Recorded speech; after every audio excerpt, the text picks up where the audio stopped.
Hey there, I hope you're doing well today, and I want to welcome you back to Scale Skills Preparatory level. This video is lesson 4, covering page 5 in the book, A major. All right, so if you've been following along, A major is basically what we've been doing with C, G, and D major, but we're adding one more sharp. The key of A major has 3 sharps.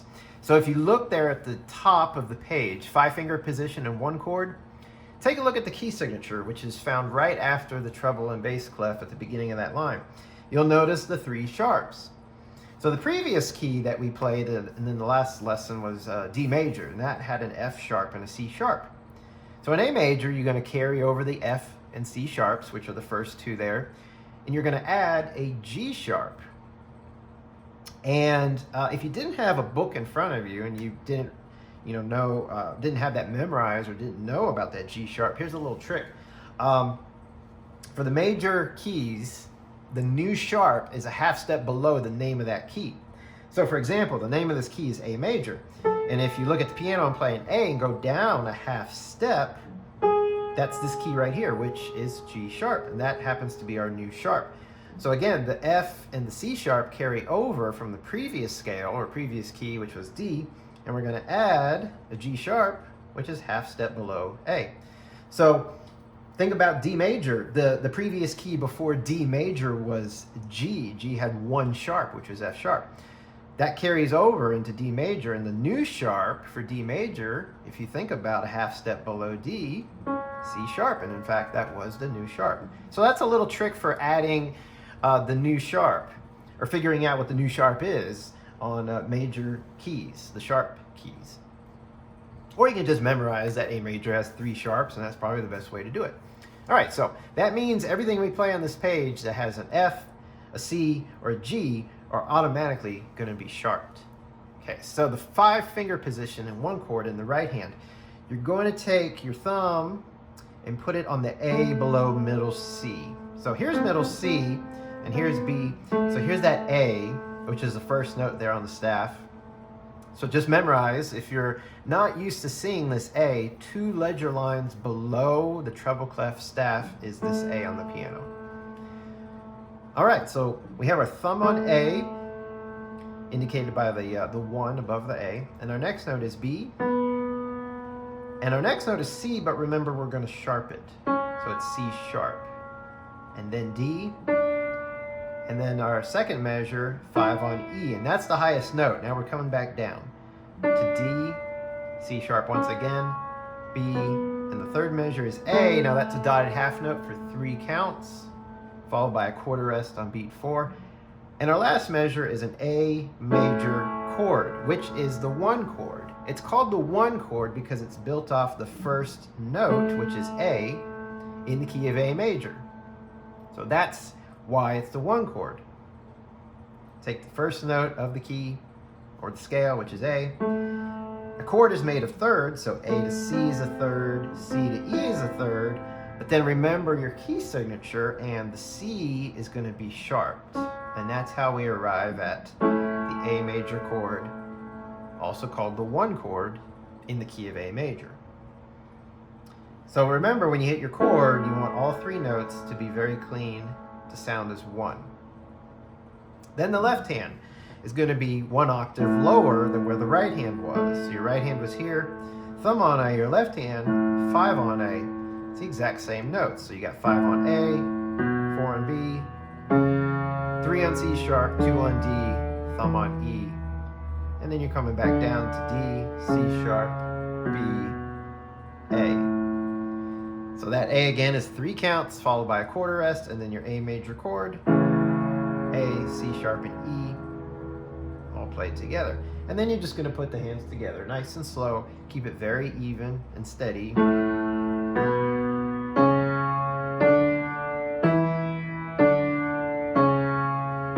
then we have 1, 2, 3, rest on beat 4, and then make sure both hands play at the exact same time. So you want to avoid one hand before the other. Make sure they're both down on this chord. And that covers the 5-finger position and the 1 chord. So really that 5-finger position is the first 5 notes of your scale. Because a scale is A, going all the way up to A and making sure you hit the appropriate sharps in between.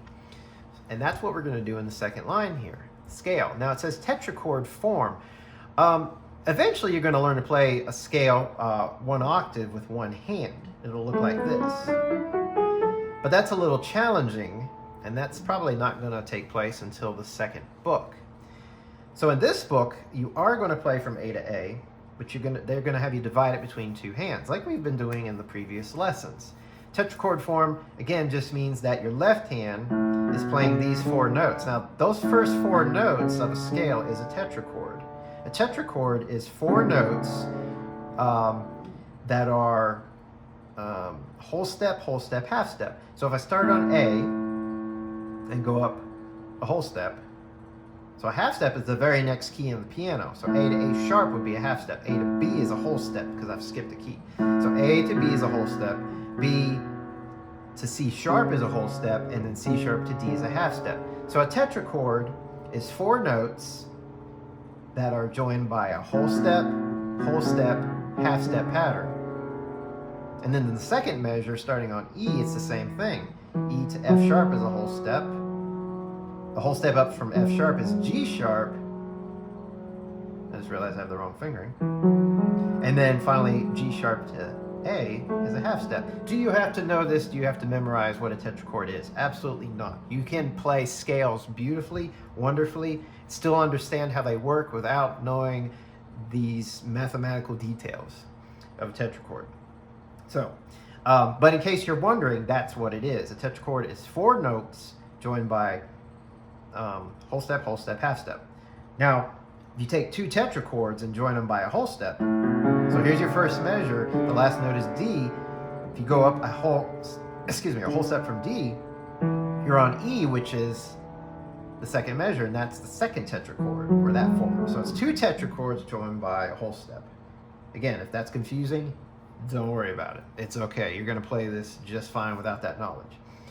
Now, I've actually gone and done something here, which is almost cheating, but not really. Look at my layout for my fingers. Not only do I already have all my fingers on the appropriate notes for this scale pattern here, I even have the sharps in place. So don't worry about doing that your first time, but if you get to that point, it's pretty good. My brain is automatically thinking A major, C sharp, F sharp, and G sharp. So when I outline this, I've already got my fingers even above the black keys that are sharped. Or excuse me, the keys that are sharped, which are black keys. So it's just something to think about, because once you got your fingering laid out like this, aside from, getting your fingers very physical, getting them really working there, it's actually pretty easy to play this. And they have all the fingering, laid out for you. So basically what you're doing is you're starting where we had the A in the left hand earlier on the top line, the 5-finger position. You're going to start there. And you're going to play that A with 5, come up to B, C sharp, D. Instead of your thumb in the left hand taking E, your right hand second finger excuse me, takes the E. So your thumbs in both hands aren't even being used, which is kind of awkward. But you're only playing 1, 2, 3, 4, 5, 6, 7, 8 notes, so that's why you got 10 fingers, obviously. So in the second measure, your right hand takes over. 2 on E. Then you got these sharps. Don't forget, you've got an F sharp followed by a G sharp. So it's a little tricky to get that in there. Got to get used to that. And you end with 5 on A. Now the next 2 measures, you're just coming back down. So measure 3, there's your G sharp, F sharp, E, and then your left hand takes over, and the last note of that third measure, 2 on D, 3 C sharp, 4 B, and 5 on A. So if you have this position, it'll actually make it really easy. Notice my thumbs are nowhere near the keys. They don't need to be for this little exercise. You don't have to play it this fast either, but I'm just, again, demonstrating how easy it actually can get. So just play it nice, slow, steady. You definitely want to play it steady. So if you find yourself hesitating, practice it till you get to this point where it's nice and steady. It doesn't have to be fast, but it needs to be steady. And that covers the entire scale right there. So those are all the notes in the A major scale, 1 octave, meaning we're just going from 1A to the next A on the piano. Now the third line is chord progression. The first two measures are root position. Remember at the top, the 1 chord. So that's what we're starting on with both hands, the exact same position, exact same place on the piano that we played it earlier. So you're going to start here, and I think we can go ahead and do hands together. All we're doing here is going from the A to the E and back to A. Now, the A and the E, we already said the A is the 1 chord. The E is the 5 chord, meaning it's built off the 5th note of the scale. A, B, C, D, E. That's 5 notes up. That's why it's called the 5 chord. And remember I said earlier, E to G to B, those are thirds. That's how you get a chord. And then apply sharps, and G's are sharp in A major. So now we have an E major chord. So the 1 chord and the 5 chord are like the two most popular or most used chords in any key, especially major keys, probably minor as well. In this case, in A major, the 1 chord is A and the 5 chord is E. Now these are root position. That means the A chord, the A is at the bottom root position. A is the root of that note because A is the root of that chord because the name of a chord, the name of the chord, the note, that's the same name, in this case A, is the root. And the root positions means that root is at the bottom. Okay? So I've got an A chord, A is the root note, A at the bottom means it's root position. Same thing for E. The E chord, E is the root note, and E is at the bottom of this chord, so it's root position. The hardest thing about this is just the jump. But notice with the A chord, the top note is an E. That's where you're going to when you move up. And then back down. So follow that E. The other thing that can help is the feel of the chord. White, black, white. It's kind of like a triangle shape, like a mountain. The middle key is actually higher. Black keys are higher up than white keys. The E chord is the same thing. The black key in the middle is higher up. So it has the same feel. And again, take as much time as you need to. This is not a race. It's just about accuracy. So again, making sure all the notes are played evenly and at the same time.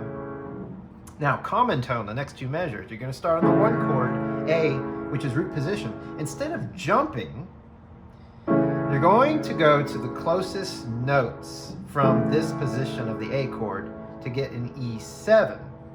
Now earlier on chord progression, root position, we did just E. And E7 has an added D. And it's actually a 4-note chord. But if you look at E7 in this case, there's only 3 notes.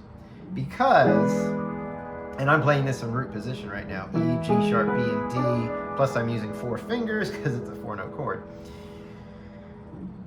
So this is actually an E7 in its truest form. You can eliminate the 5th of that chord. The 5th is the B. Not the 5th of the scale, but the 5th of the chord. The chord, so 5 notes up from E is a B. You can eliminate the B. You don't need a B.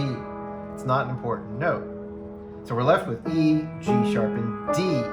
So remember those 3 notes, E, G sharp, and D. Let's go back to A, root position. We're going to go to E, G sharp, and D, but in the closest position. And common tone means one of these notes is the same. In other words, the A chord has an E right here. Well, we're going to an E7. We said E, G sharp, and D. Let's stay on this E.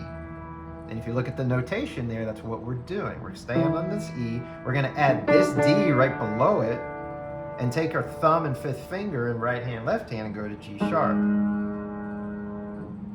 That's called common tone because the E is the common tone in the A chord and in the E7. And in your other notes, you're just going to the closest combination. So in this case, it's first inversion. We won't get into why that's first inversion, but there it is. So it's a lot easier and it sounds smoother than jumping up like that. both are good to know, and there's plenty of cases where this is actually useful, root position. But there's plenty of cases where this actually will sound better and be easier. So that's common tone. Lastly, the arpeggio. The arpeggio is, in fact, the 1 chord, the A chord. And we're playing them one note at a time. So already have your hand in this position, because the first measure is in the left hand, this chord, but broken one note at a time. A, C sharp, E. Measure 2 is the right hand. A, C sharp, E. Now measure 3 is tricky. You're going to bring your second finger over your right hand to this A. And then after the A, you're coming back down. Your right hand should not move because you're doing 5 on E, 3 on C sharp, thumb on A. Your left hand should be moving back down because in measure 4, after that A, beat 2, be right here with your thumb on E, 3 on C sharp, and then lastly 5 on A. So the hardest thing about this is the crossover and making sure you get it back. So when I play my right hand in measure 2, I'm in the process of crossing because I don't want to do this. Too late. Besides, it's not fluid. If I jump over, I may hit that note too loud, but if I keep a fluid motion and coming back down, to the ear, it doesn't even sound like I did any of that. It doesn't even sound like a crossover. It just sounds like one sound up and back. And that's what you want to obtain. Fluidity in both the motion and the sound. Now, it doesn't have to be that fast. Of course not. It can be nice and slow, which it will need to be. But again, this is no different than what you did on the previous several lessons. It's just you're doing it in A major.